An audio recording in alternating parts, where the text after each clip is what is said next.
আশা করি সকলে ভালো আছেন। এইমাত্র পাওয়া আবহাওয়ার সর্বশেষ আপডেট নিয়ে হাজির হয়েছি।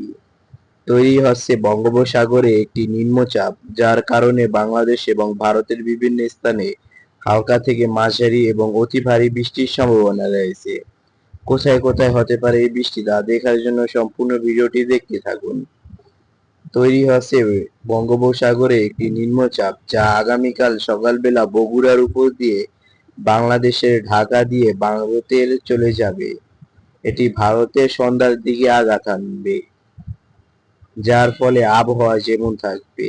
আজ বিকেল 5টা থেকে রাত 12টা পর্যন্ত ঢাকা, রংপুর, রাজশাহী, চট্টগ্রাম, সিলেট, নেত্রকোনা, সুনামগঞ্জ, হবিগঞ্জ, মৌলভীবাজার, কিশোরগঞ্জ, ভারতের গুয়াহাটি, কলকাতা, শিলচর, পূর্ণিয়া এই সকল স্থানে বৃষ্টি হওয়ার সম্ভাবনা রয়েছে। হালকা থেকে মাঝারি বা অতি ভারী বৃষ্টি।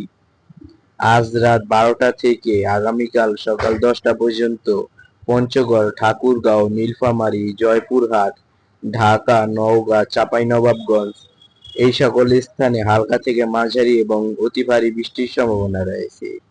এ সময় ভারতের আকাশ থাকবে আংশিক মেঘলা।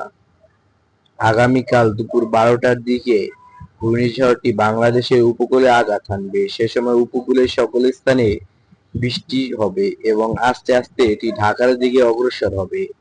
সন্ধ্যা বা বিকেলের দিক দিয়ে এটি ঢাকার কাছে চলে আসবে। সে সময় ঢাকায়ও অতি ভারী বৃষ্টির সম্ভাবনা রয়েছে এবং দুপুর 1টার পর থেকে ঢাকার আকাশ থাকবে আংশিক মেঘলা।